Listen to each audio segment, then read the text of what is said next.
Alright, so today I want to show you all of my animals. I actually have hundreds and hundreds of animals. As a matter of fact, if someone asked me how many animals do you have, I'd say it's probably more than 300, maybe less than 1,000. And I actually have a lot of my animals set up in colonies, like my rats and my mice, where almost every single day I have some being born, and in some cases I actually have some passing away from old age. And then of course I use my rodents to feed my ball pythons. You'd almost have to take a census of my animals every single day to figure out how many animals I have at any one point in time.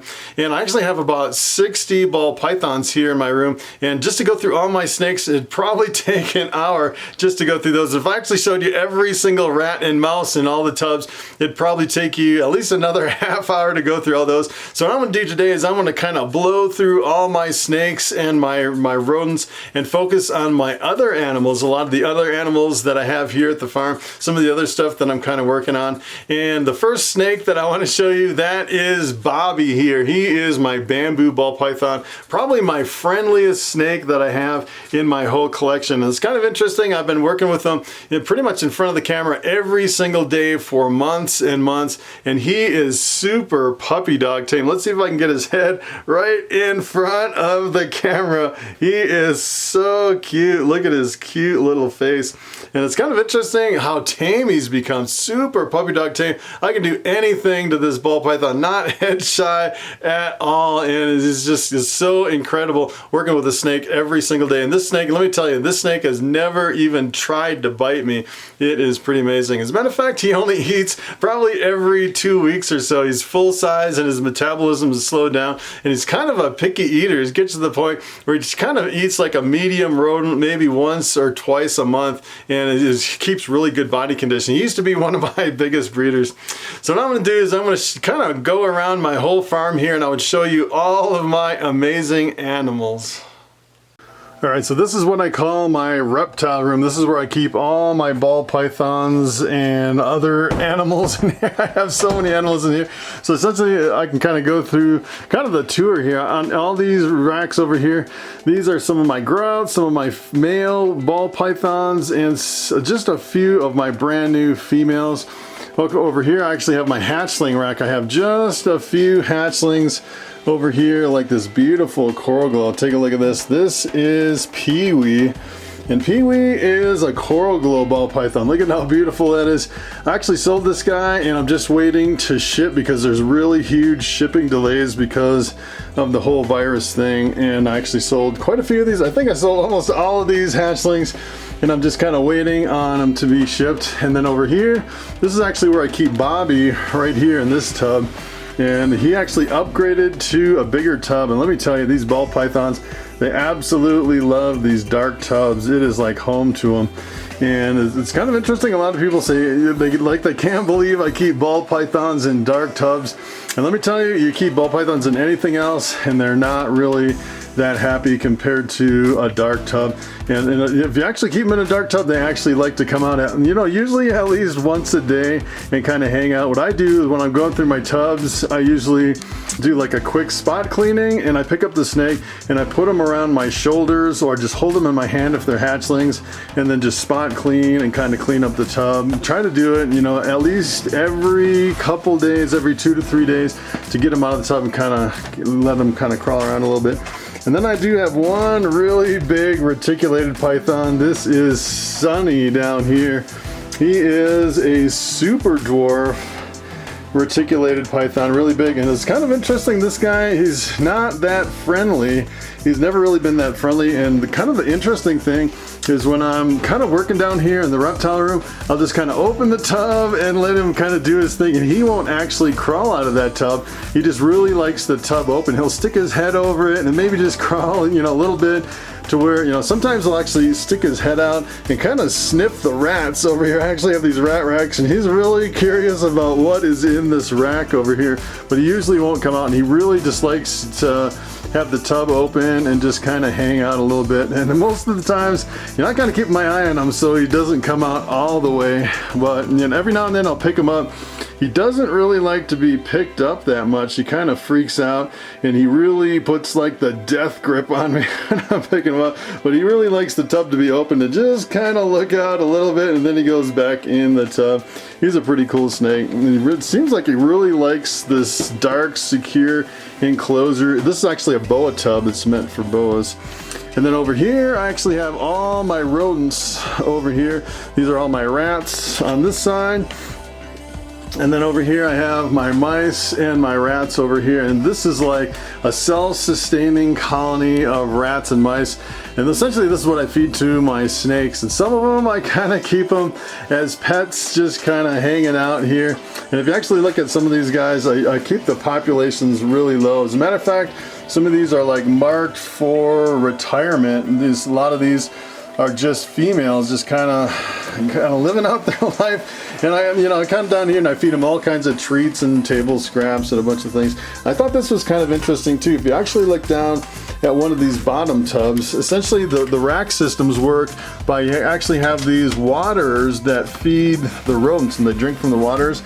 And every now and then you'll actually find a wet spot in one of your tubs, and you'll think, oh no, my nozzle is actually going out, I need to replace my nozzle. And that's what I thought at first.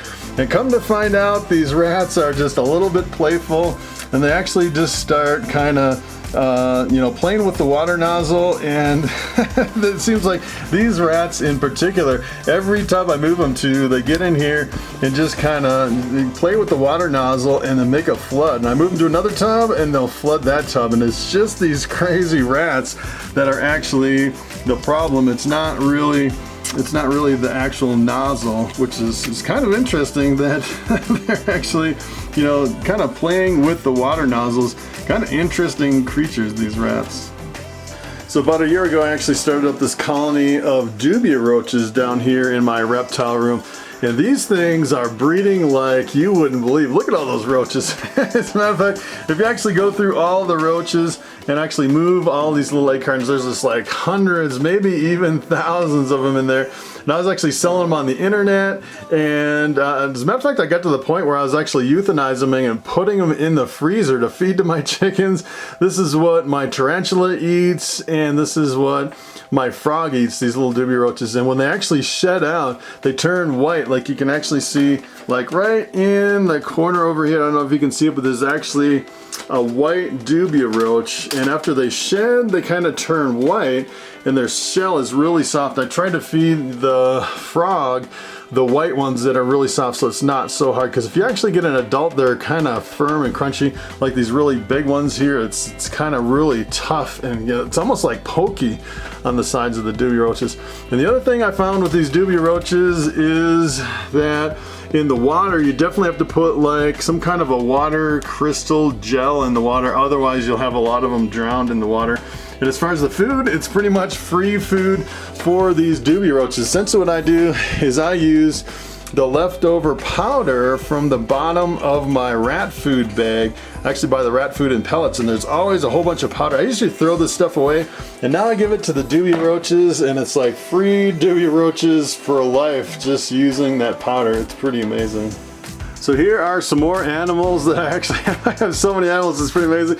I actually have some of these mice. These are feeder mice, and these things reproduce like you wouldn't believe. It's just a white mouse. I actually got them at the feed store. And when they have babies, they'll have like 16 babies at a time. It's pretty amazing.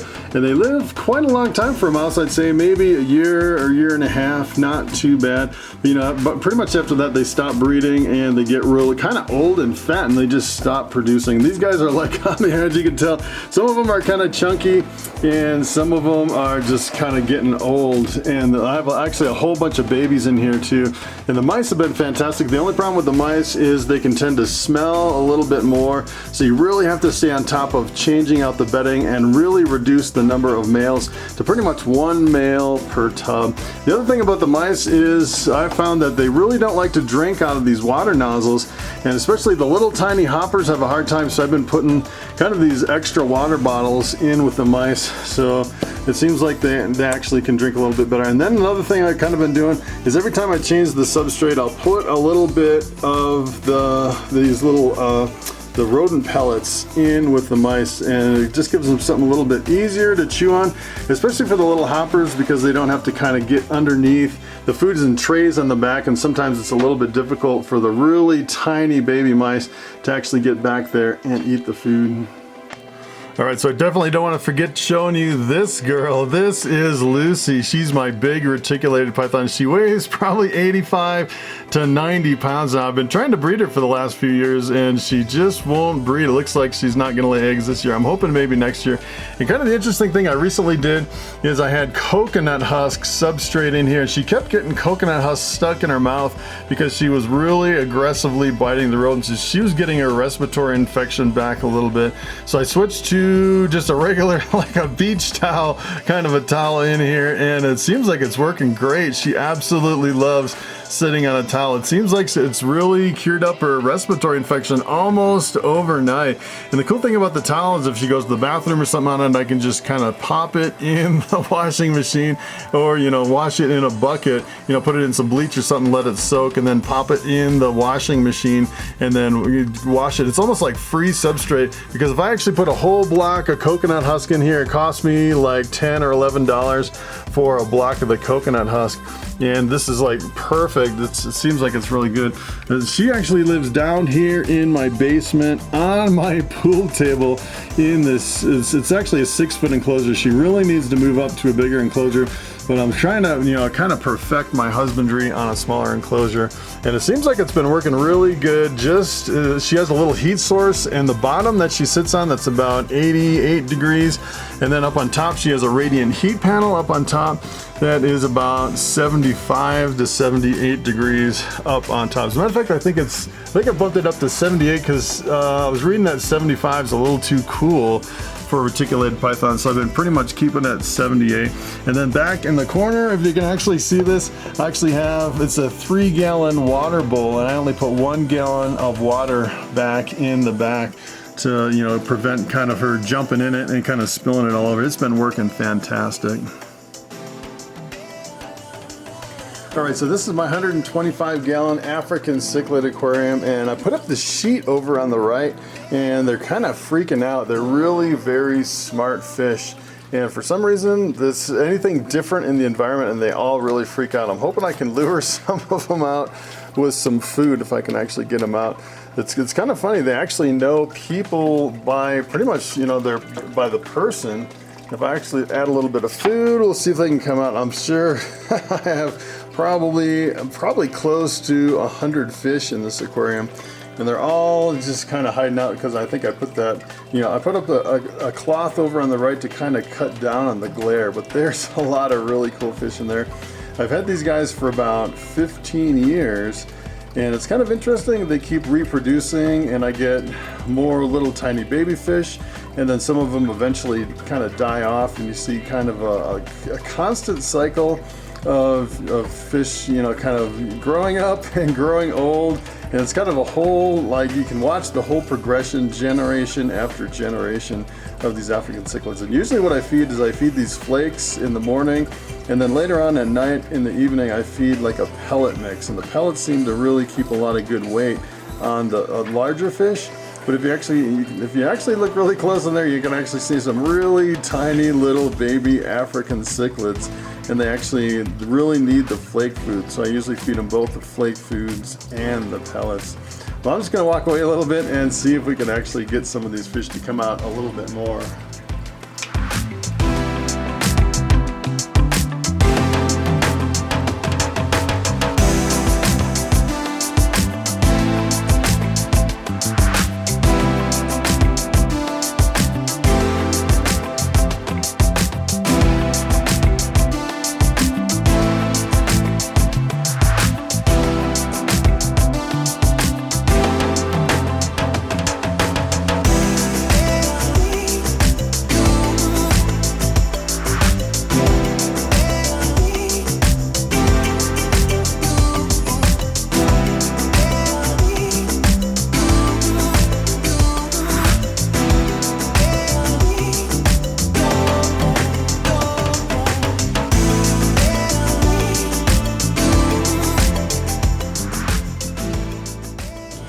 Alright, so here is one of my newest things. This is actually an egg incubator for chicken eggs. And I actually have some chicken eggs over here on the left and some duck eggs over here on the right. And the chicken eggs should hatch in about a week. It'd be pretty awesome to actually finally get some chickens again after getting out of it for a few years. And it's this Arcom Pro 50 is really awesome. All you do is kind of set the settings and then just hit go, and it automatically does everything. And I'm kind of doing a mixed batch on this one. And what I'm doing is I'm actually setting it to the duck because ducks are longer, and then as the ducks continue to turn, I'm actually going to take all the chicken eggs and put it in a little cardboard box, a little hatching box over on the left, and then we'll have the chicken eggs hatching, the duck eggs will still continue to incubate. But it'll be pretty awesome to actually show you the progression of my chickens and the baby chicks and the baby ducks. Alright, so take a look at this guy. This is Speedy. Speedy is my Greek tortoise, and he lives here in this enclosure. It's actually like a tortoise enclosure times 2. I actually have 2 enclosures back to back that I actually feed him in. And it's kind of interesting. I use this little heat light, and it's perfect. I don't have to dim it or anything, just a little tiny heat light. And I actually did a temperature check, and the temperature is perfect right under this light, and it's kind of cool. I use a coconut husk substrate to feed them, and then for the water dish you have to be really careful of the water that it doesn't get too deep because a tortoise can actually drown in the water. So I just put a little water back there, and then when I feed them, I actually feed them a whole mix of all different things. And as soon as I put the food down, you can see he's coming over and running as fast as he can. That is about as fast as Speedy actually moves.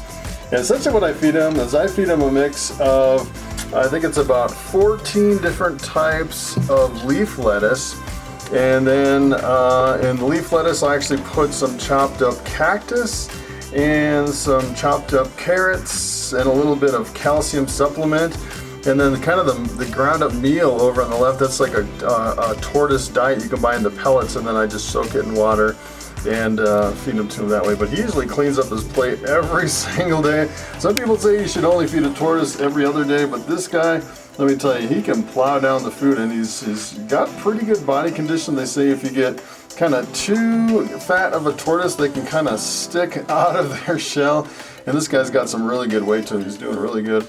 And a tortoise can actually live longer than a person. They can live super long. As a matter of fact, I'll probably have to will this guy away after I am long gone. He is a pretty amazing creature. Alright, so take a look at this guy. This is my only frog that I have left. This is a really huge Pacman. He is super big, and I kind of had a problem with my Pacmans. We actually sprayed some bug spray, and it went through and actually came in the window, killed all my Pacmans except this one. It was pretty sad. And I get this one left. He's been doing really good, and he is, I can kind of show you how big he is. He is really big. I know you're really not supposed to touch a Pacman because they kind of breathe through the skin, but I kind of just want to make him hop a little bit so you can actually see how big he is. He's a really big male. And Pacmans are perfectly fine in these small enclosures. They don't really move much. He just kind of burrows down in the substrate. And essentially what I use is a coconut, kind of like an eco-earth substrate with some sphagnum moss on the top. And he's perfectly fine just kind of sitting there hanging out. And this guy eats Dubia roaches like crazy. For a while he was eating like 1 a day, and then I kind of cut him back. He's getting a little fat.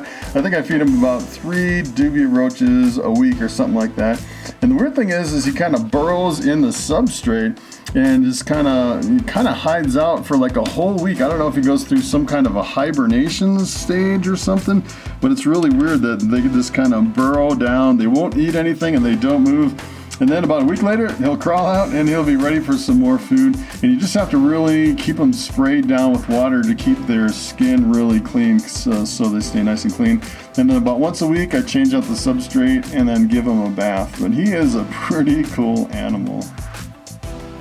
So I hope you're not afraid of spiders, because I have a really big spider, just one big tarantula. This is actually a giant Brazilian white knee, and the white knees can get up to 12 inches across. As a matter of fact, he'll probably outgrow this enclosure when he gets big. And this guy also eats the Dubia roaches, and it's kind of funny, they stop eating when they are about to go into molt, and this guy, I'm pretty sure he's ready to go into molt because he hasn't been eating anything in about 2 weeks. A really amazing spider. So take a look at this enclosure. This is like the ultimate setup for a crested gecko. I actually have 2 big crested geckos in here, and I kind of have some bittersweet news on this pair.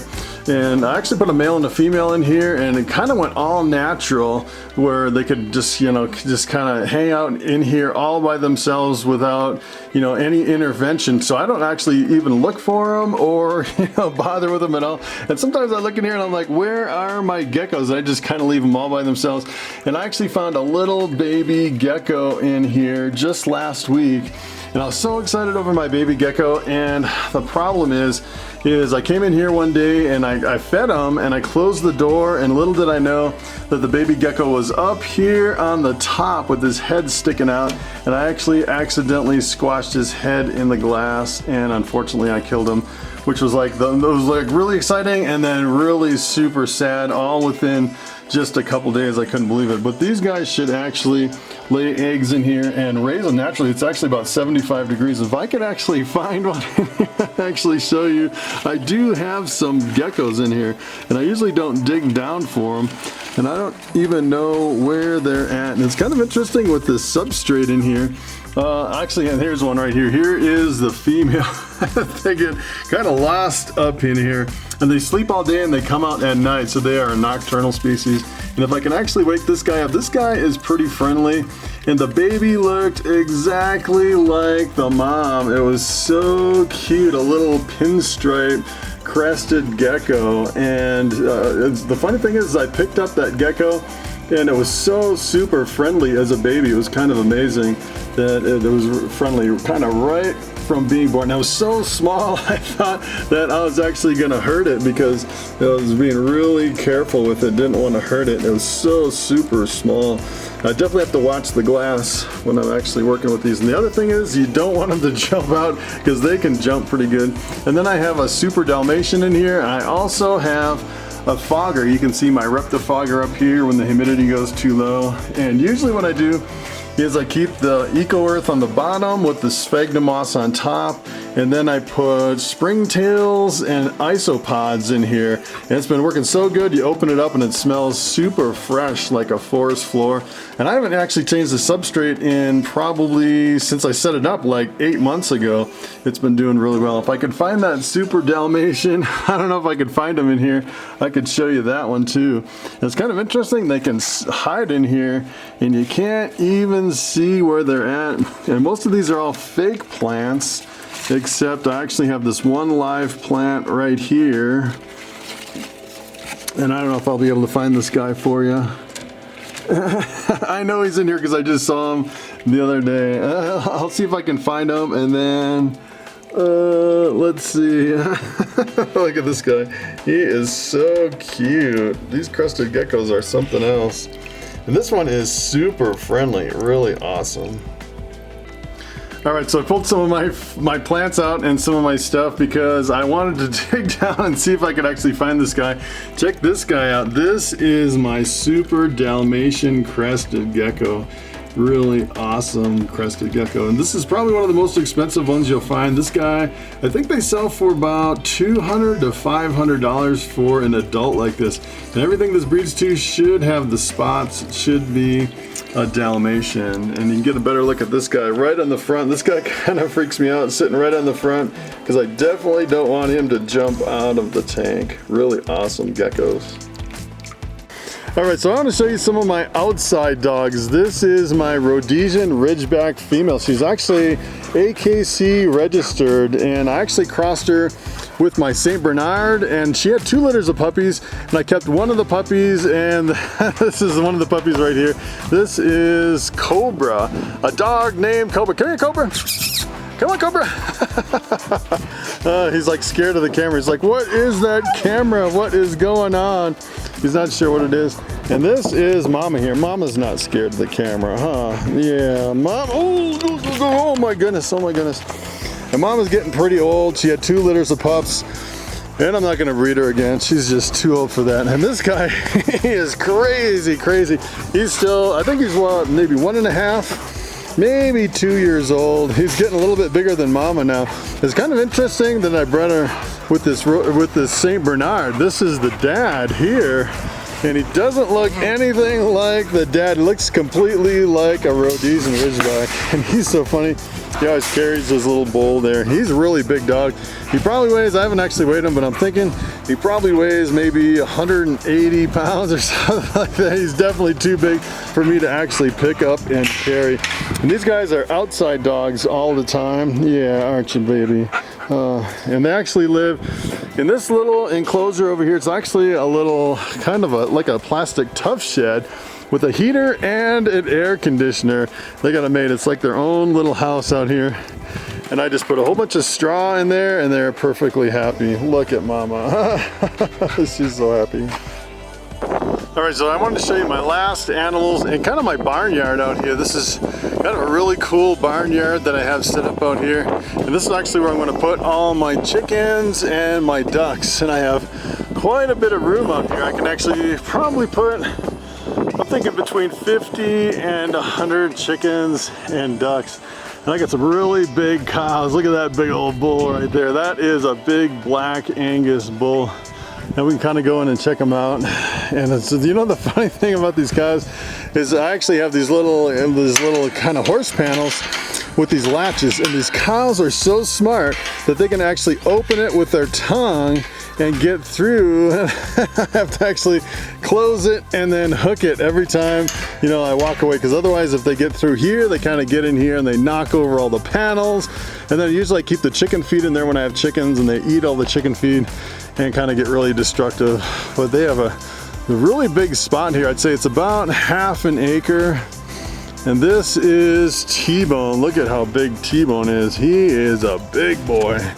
He probably weighs maybe, I'd say, maybe 2,500 pounds.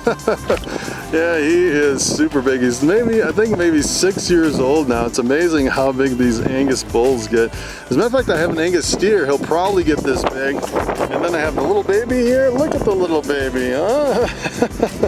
It's funny, I pull out a camera and all my animals are a little skittish of the camera. They're like, there's something going on here. And these cows are so friendly, they'll lick you to death. It's kind of interesting if you actually take these cows and you run them out on green pasture, they would never come up to you like this. They are definitely not friendly cows on green pasture. And then if you actually feed them hay all the time, they're like, hey, you're the guy that feeds me hay, I like you. And this is the steer right here, and then this is the mama here for the baby. I'm actually breeding her again. Of course, she breeds every year, and hopefully this year she'll actually have a bull calf. That's kind of what I'm hoping for this year. But these cows are so curious. I kind of show you some of the barnyard here. The cool thing about this barnyard is see all this structure here, and then this 3-stall loafing shed over here. I actually built this. I actually used to have a sawmill, and I cut all the boards from trees from around here. I actually went to some of the neighbors' properties where they're actually clearing out some trees and cut the trees and cut the boards, and then I just kind of scratched down this whole design on a piece of paper and then just started building it. When I was unemployed, it took me about 8 months to actually build it. And I actually cut all the slats in. I think the hardest part was actually doing the roof, because I had all these slats in the whole entire roof that were all hand cut from the, you know, I actually had, well, it was a gas powered sawmill. So that is pretty neat. I actually had a realtor come out, and he said that sawmill will probably be around long after you're gone. It's a really heavy duty, or loafing shed. The loafing sheds will be around long after I'm gone. And then this is the big feeding trough. I feed my cows hay. They're grass-fed beef pretty much year-round. I don't really grain them. And I can see they're actually having fun with this feeder over here. I've never seen them actually push it over like this. But that bull is so strong, he could pretty much push through just about anything. So I can kind of give you a little walk around the barnyard here, and it's kind of weird. I used to have a lot of chickens and ducks out here. And it seems like ever since I got rid of the chickens and the ducks, it's just not the same. When you have a bunch of birds running around, it just seems like the barnyard is a lot more lively and a lot more active. Look at those big old cows. As a matter of fact, at one point I had 13 cows, and essentially what I do is I don't actually slaughter my own cows. I usually just sell them live, and you don't really make as much money selling them live, but you know, you don't have to kind of put down your pets. I usually sell them and I'm like, don't tell me what you're gonna do with my cow, because I don't want to know. Just take them away, because I have too many cows. And then this is my water, and then the water here, this is kind of interesting because you notice I have some panels around here. If I don't actually put panels up here, essentially what happens is the little calves, the little babies will actually get stuck in a corner, and then the bigger cows will actually push them into the water. And I've had so many emergencies jumping into the tank with the baby cow trying to save its life. Luckily I've never actually lost one, but I had some that were really super in really bad rough shape, actually getting pushed into the water. So this is my barnyard, and these are my cows.